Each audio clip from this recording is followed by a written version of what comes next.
The three of them stood motionless, gazing down in uneasy silence. The sight of Shifty's broken body wasn't unexpected, but it was still hard to process. An ominous feeling weighed heavily on their hearts. Looking at their companion's shattered form, it was all too easy to imagine one of them meeting the same fate. No one knew what to say. After a minute of stillness, Scholar let out a long sigh. "It's a good thing you took most of the supplies he had been carrying," he said, his voice cutting through the tension. A bit heartless, but not wrong, Sunny thought, shooting the older slave a cautious glance.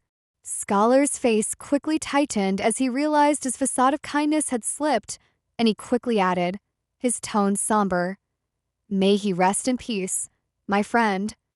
Wow, what a performance, Sunny thought bitterly. He had never believed in the older man's act. In his experience, people who went out of their way to be kind were the ones to watch out for. Either they were fools or monsters. Scholar didn't seem like a fool. Sunny had always been a mistrustful cynic, and it had served him well so far. He saw no reason to change now. "We have to go," Hero said, casting one final glance down at the body. His voice was calm, but Sunny could sense the unspoken emotion behind it. He just couldn't place what it was. Scholar sighed and turned away, and Sunny lingered a moment longer, staring at the bloodied rocks. "Why do I feel so guilty?" he wondered, perplexed by his reaction. He got what he deserved. Shaking off the unsettling feeling, Sunny turned and followed the two men. The climb had become more and more difficult. The wind slammed into them, strong enough to unbalance a person if they weren't careful. Every step felt like a gamble. The air was thin, and Sunny could feel dizziness creeping in, the nausea building in his gut.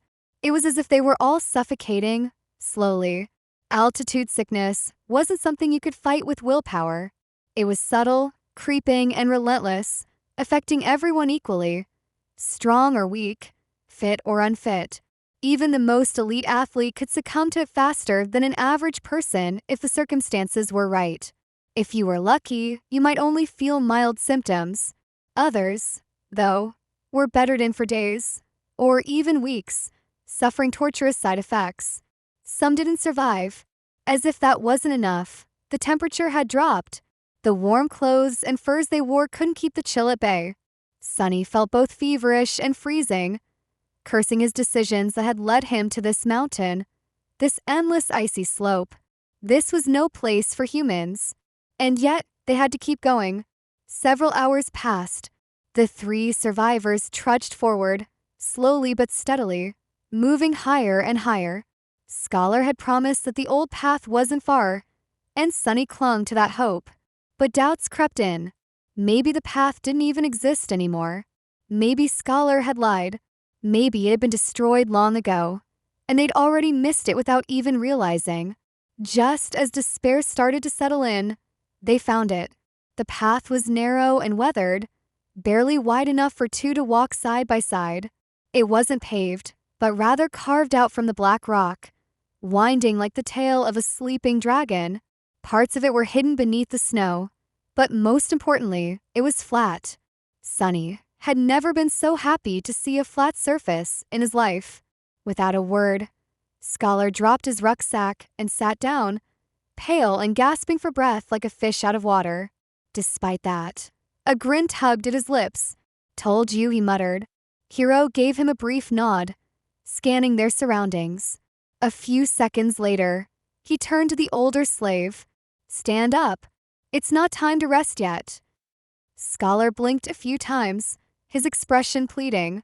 Just give me a few minutes." Hero was about to speak, but Sunny placed a hand on his shoulder. Hero turned, confused. "What is it?" "It's gone." "What's gone?" Hero asked, his confusion evident. Sunny pointed back down the path, toward where they had come from. Shifty's body. "It's gone." Hero stared at him for a few moments, trying to process what he was saying. All right, they don't know that Shifty's name is Shifty. Ahem. Awkward. Before Sunny could explain, both Scholar and Hero seemed to understand. They moved to the edge of the stone path and peered down, searching for the spot where Shifty had fallen. The blood was still there, splattered on the jagged rocks, but the body was nowhere to be found. Scholar flinched and scrambled backward, away from the edge, his face paling even further. Hero instinctively reached for his sword, his body tense. The three of them exchanged tense looks, realizing the implications of Shifty's disappearance. "It's the monster," Scholar said, his voice barely above a whisper. Hero gritted his teeth. "You're right, and if it's that close, we'll be forced to fight it soon." The thought of fighting the tyrant was as terrifying as it was absurd. Hero might as well have said they would all be dead soon, and it would have felt no different. The truth was clear to both Sunny and Scholar. But Scholar, surprisingly, didn't look panicked. Instead, he lowered his gaze and quietly spoke. "Not necessarily." Hero and Sunny turned to him, their interest piqued. Hero raised an eyebrow. "Explain." Scholar sighed deeply. "The beast has tracked us this far in just one day. That means two things. Either it's smart enough to know where we're going, or it's following the scent of blood." After thinking it over, Hero nodded, agreeing with the logic. Scholar allowed himself a faint smile. "Either way, we can throw it off our trail and buy some time." "How do we do that?" Hero asked, his voice urgent. Scholar hesitated, silence hanging in the air. Hero's impatience was palpable. "Why aren't you answering? Speak." Finally, Scholar relented and explained, though with obvious reluctance. "We'll have to make the boy bleed, drag him down the path, leave him there as bait, and then go up instead. His sacrifice will save our lives."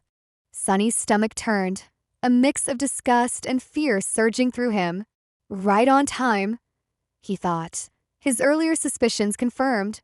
If Sunny wasn't terrified, he might have smiled at his own prescience. It seemed like the old man's plan was exactly what he had expected. Scholar's earlier words, "The boy might prove useful later on," now rang with an ominous truth. What a bastard! Now the question was whether Hero would follow through with Scholar's plan. The young soldier blinked, stunned. "What do you mean, make him bleed?" Scholar shook his head. "It's simple. If the monster knows where we're going, we must abandon our plans and head for the peak instead. If it's following the scent of blood, we'll use one of us as bait to mislead it." He paused, looking from Hero to Sunny. "Only by leaving a bleeding man further down the path can we make sure it doesn't follow us." Hero stood still, his eyes darting between Scholar and Sunny. After a few seconds, he asked, "How can you bring yourself to propose something so vile?" Scholar pretended to look pained. "Of course it pains me, but if we do nothing, all three of us will die. At least this way, the boy's death will save 2 lives.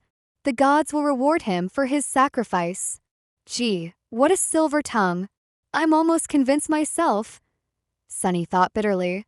Hero opened his mouth to say something, but then closed it, hesitant. Sunny silently watched the exchange, wondering which way the young soldier would lean. Scholar was already halfway to death, so Sunny had no doubts about overpowering him. But Hero was another story.